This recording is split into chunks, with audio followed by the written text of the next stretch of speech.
प्रिय छात्रों, हिंदी के इस शिक्षण सत्र में आपका हार्दिक स्वागत है।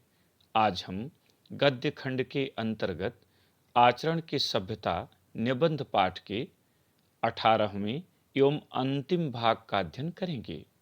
प्रस्तुत अंश में लेखक सरदार पूर्ण सिंह जी ने आचरण के सच्चे स्वरूप को स्पष्ट करते हुए उसके व्यापक क्षेत्र का दिग्दर्शन कराया है।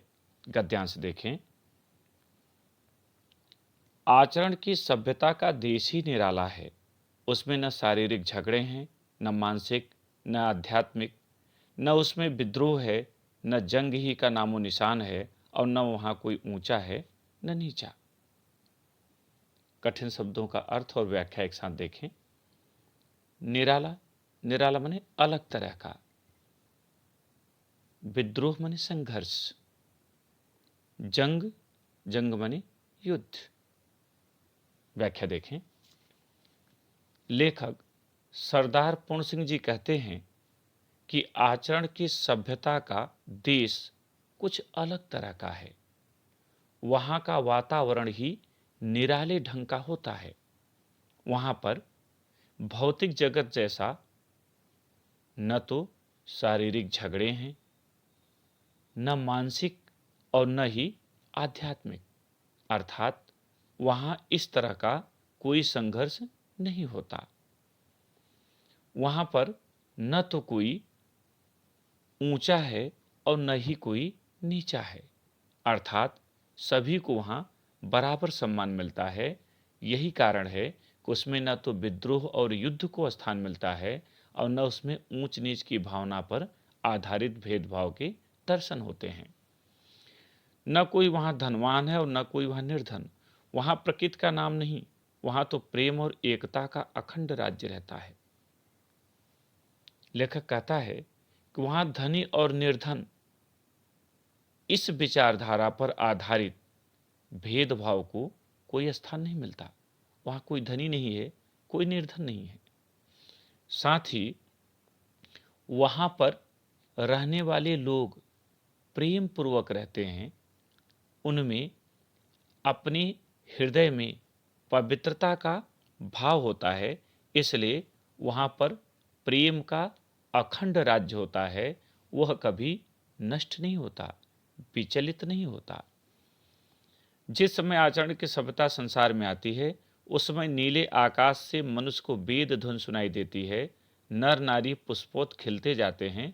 प्रभात हो जाता है, प्रभात का गजर बज जाता है। नारद की बीड़ा अलापने लगती है, ध्रुव का शंख बज उठता है। लेखक कह रहा है कि जिस समय इस संसार में आचरण की सभ्यता का वातावरण उत्पन्न होता है, चारों ओर आनंद ही आनंद सृजित हो जाता है। आचरण की सभ्यता का प्रसार होते ही आकाश मंडल को बेध कर वेदों की कल्याणकारी ध्वनि सर्वत्र गूंजने लगती है। सृष्टि के प्रत्येक नर नारी आनंदित हो उठते हैं और नारद की बीड़ा बजने लगती है। सभी नर नारी पुष्प के समान आनंदित हो जाते हैं। जैसे प्रातः काल होता है तो चारों तरफ आनंद ही आनंद बिखर जाता है, उसी तरह आचरण की सभ्यता के आने पर चारों तरफ आनंद बिखर जाता है। ध्रुव का शंख गूंज उठता है।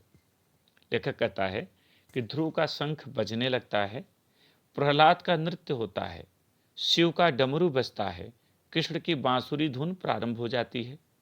जहाँ ऐसे शब्द होते हैं वहाँ ऐसे पुरुष रहते हैं, वहाँ ऐसी ज्योति होती है। वही आचरण की सभ्यता का सुनहरा देश है। लेखक कहता है कि जैसे ही आचरण की सभ्यता का आगमन होता है, वेद ध्वनि आनंद का संचार करने लगती है।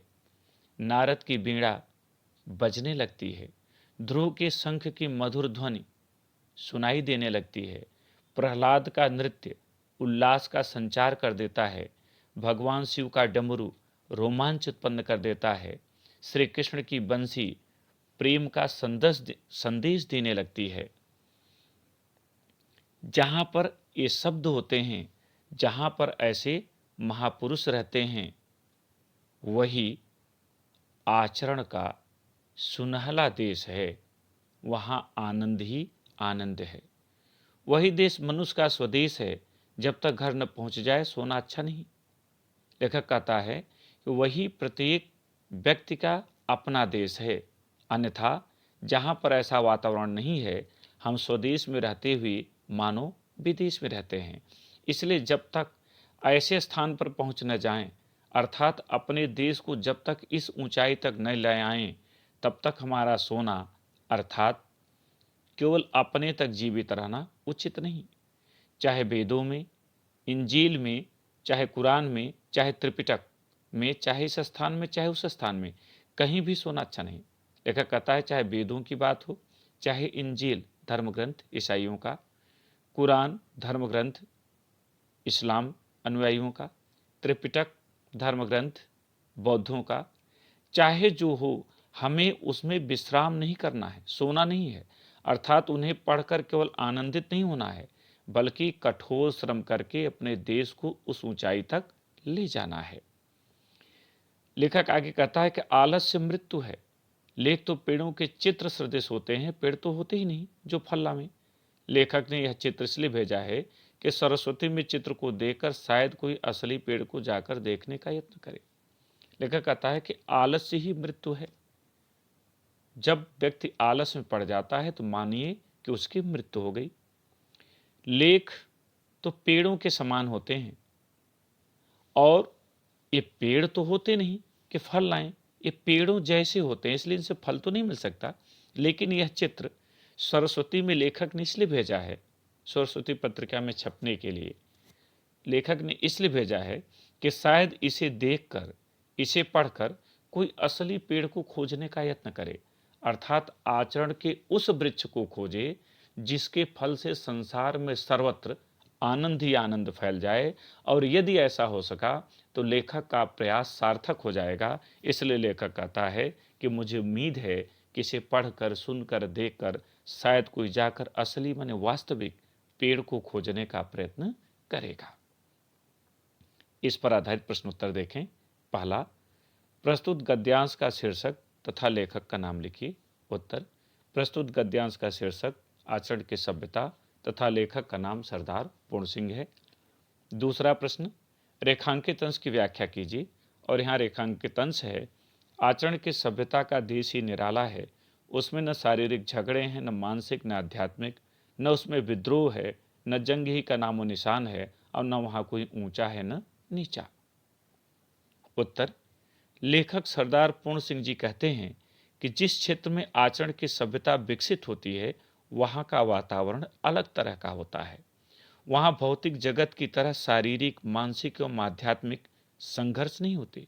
वहाँ न तो विद्रोह होता है और न ही युद्ध को स्थान मिलता है।